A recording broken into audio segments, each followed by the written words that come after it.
सुंदरबन के जंगल में बंटी अपनी दो पत्नियों के साथ रहता था।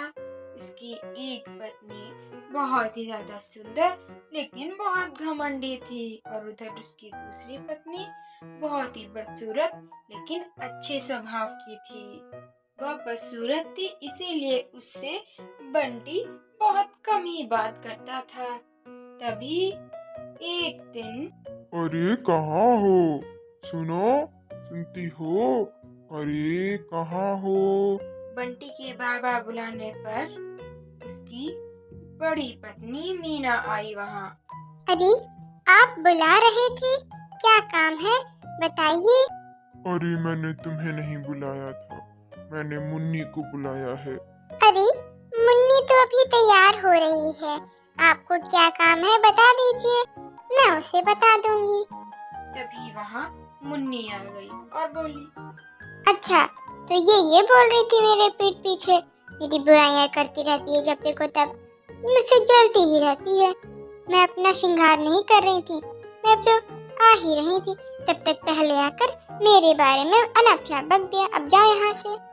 अरे मुन्नी, मैंने तुम्हें इसलिए बुलाया था, कल मैं शहर जा रहा हूँ अपने काम के लिए, इसीलिए मैंने सोचा कि तुम सुबह तैयार कर देना, सामान मैं लेके जाऊंगा।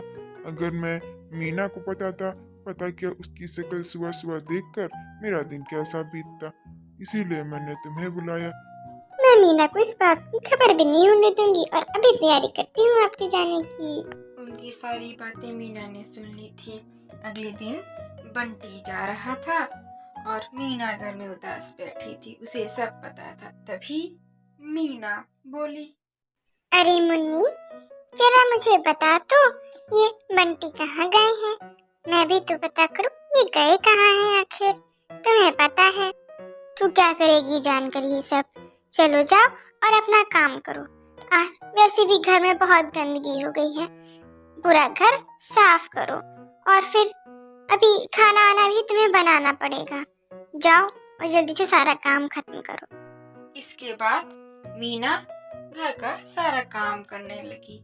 उसने झाड़ू लगाई, बर्तन धोए, खाना बनाया, सारा काम किया। फिर अच्छा मुन्नी, मेरा सारा काम हो गया है, खाना बना दिया, खा लेना। अब मैं बाहर जा रही हूँ, थोड़ा घूम के आती हूँ, तब तक तुम यहीं रुको, ठीक है। इसके बाद मीना जंगल की तरफ निकल गई। वह जा रही थी तभी रास्ते में उसे एक पेड़ दिखाई दिया जो बहुत गंदा था। इसके बाद उसने उस पेड़ के नीचे गंदगी को साफ कर दिया। अरे चिड़िया, तुम्हारा बहुत बहुत धन्यवाद। इसके बाद मीना वहाँ से आगे बढ़ी। आगे जाते ही उसे एक केले का पेड़ दिखाई दिया जो कि झुका हुआ था, टूट सकता था, इसीलिए वह गई और उसने उसके बाद उस पेड़ को देखा और फिर उस पेड़ को सीधा करने लग गई। इसके बाद हे चिड़िया, तुम्हारा बहुत बहुत धन्यवाद मेरी मदद करने के लिए, वरना आज मैं टूट ही जाता। इसके बाद मीना आगे बढ़ी और आगे जाने लगी। उसने भी ये भी सुना था कि जंगल में एक साधु बाबा रहते हैं, तो उसने सोचा क्यों ना उन साधु बाबा से भी मैं मिल लूं। इसके बाद हे साधु बाबा, आप तो मेरी समस्या जानते ही होंगे, अब मेरी कुछ मदद कीजिए। मैं क्या करूं, घर में सभी मुझसे दुखी रहते हैं, अब आप ही मेरी इस समस्या का कुछ हल निकालिए और बताइए।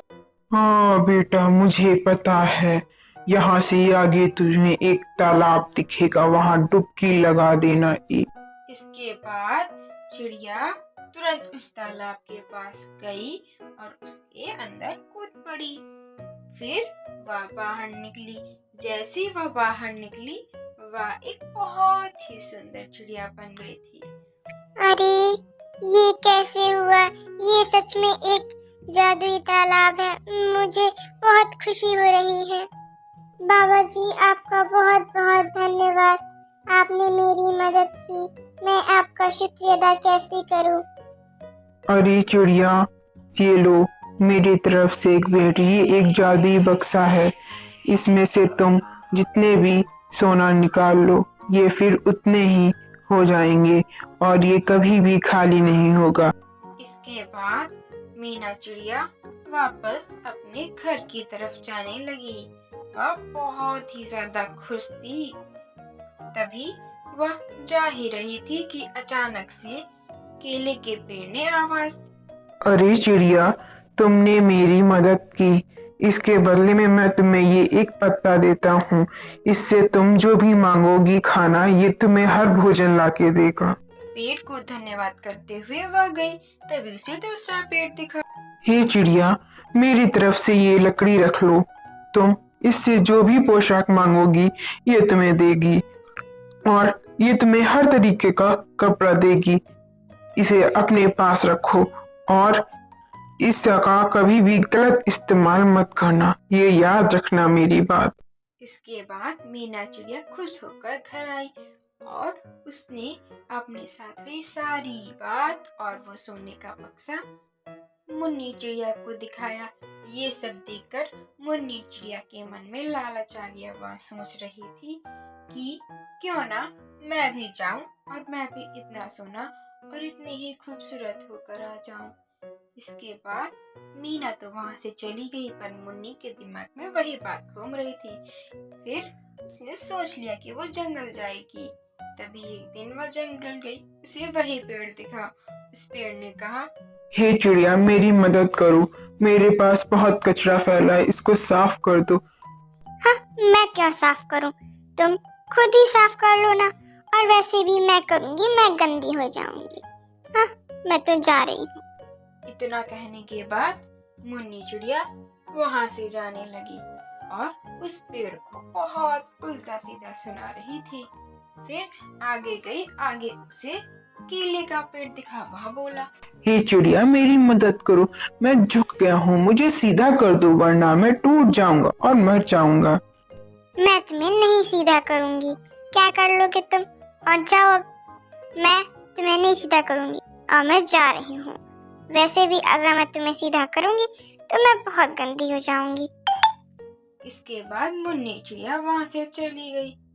हे बाबा, मुझे वो जादुई तालाब कहाँ है? उसका रास्ता बताओ। यहाँ से आगे जाओ, वो तालाब मिलेगा, उसमें तुम एक डुबकी लगा लेना, तुम सुंदर हो जाओगी। इसके बाद मुन्नी चिड़िया ने तालाब में कूद की और वह बहुत ही सुंदर वापस आई। उसने सोचा अगर मैं दूसरी बार डुबकी लगाऊंगी तो और सुंदर हो जाऊंगी, और वह दोबारा गई। उसके बाद वह बहुत ही ज्यादा बदसूरत हो गई। फिर कई बार डुबकी लगाई पर कुछ नहीं हुआ। हे बाबा जी, मेरी मदद करिए। ये मेरे साथ क्या हो गया? मैं इतनी बदसूरत कैसे दिखने लगी? ये तुम्हारे कर्मों का फल है, मैं कुछ नहीं कर सकता।